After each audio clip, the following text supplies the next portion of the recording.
wabarakatuh. Perkenalkan, nama saya Dira Metalia. Saya dari kelas 1 NU, jurusan Administrasi Bisnis, program studi D3 Administrasi Bisnis. Baiklah, di sini saya akan membuat video mata kuliah pengantar bisnis tentang badan usaha. 1.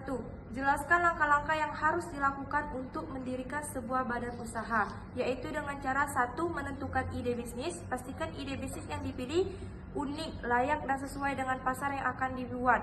2. Menentukan jenis badan usaha. Pemilihan jenis badan usaha akan mempengaruhi aspek legal, pengolahan modal, dan pertanggungjawaban pemilik.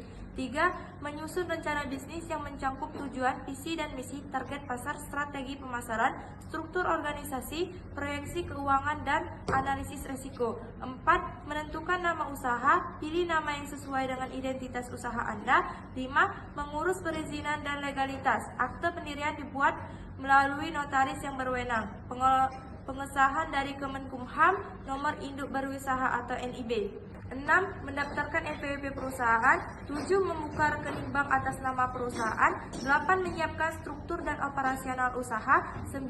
Mengajukan izin domisi usaha. 10. Memastikan keputusan hukum dan pengaturan yang terkait.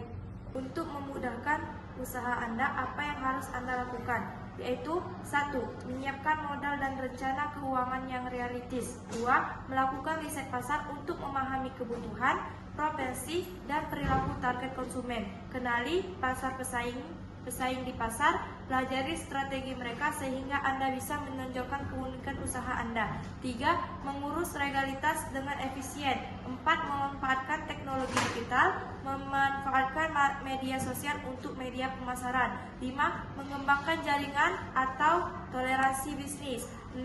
Menyederhanakan proses operasional. 7. Mengatur sistem manajemen dan pembukaan yang baik. 8. Menyiapkan rencana pemasaran yang efektif. 9. Memulai dengan skala kecil atau percobaan. 10. Meminta masukan dari konsumen atau membeli awal. 3. Jelaskan perbedaan proses pendirian koperasi sebagai badan hukum dengan pendirian perusahaan lainnya atau PT sebagai badan hukum agar dapat bertukar pikiran, yaitu perbedaan proses pendirian koperasi dan PT sebagai badan hukum terletak pada beberapa hal seperti tujuan. Koperasi didirikan untuk meningkatkan kesejahteraan masyarakat dan keanggotaannya, sedangkan PT didirikan untuk mendapatkan keuntungan sebesar-besarnya. 2. Pendirian. Koperasi memperoleh status badan hukum setelah akte pendiriannya disahkan oleh pemerintah, sedangkan PT membutuhkan pengesahan dan Menteri Hukum dan HAM. 3. Prosedur. Proses pendirian koperasi meliputi rapat pendirian, pengajuan nama, pembuatan akte pendirian, dan pengesahan pendirian. Keanggotaan koperasi bersifat sukarela dan terbuka untuk seluruh warga negara. 5. Jelaskan apa yang dimaksud dengan tujuan pendirian sebuah yayasan. Pendirian yayasan adalah untuk memberikan kontribusi kepada masyarakat atau kepentingan sosial tertentu. Yayasan merupakan badan hukum yang didirikan oleh sekelompok orang atau lembaga untuk melakukan kegiatan sosial, amal yang tidak bertujuan mencari keuntungan. 6. Jelaskan berbagai pihak yang patut dihubungi untuk mengembangkan usaha dan kegiatan bisnis. Internal. 1. Karyawan. Mereka adalah aset utama dan sumber ide. 2. Manajemen. Mereka menentukan arah dan strategi bisnis. 3. Pemilik. Mereka adalah pengambil keputusan utama dan penyedia sumber daya. Eksternal.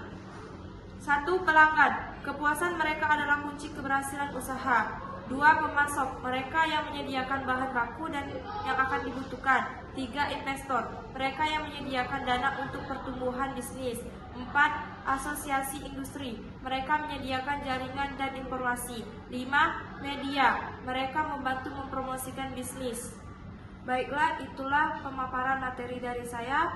Saya akhiri. Wassalamualaikum warahmatullahi wabarakatuh.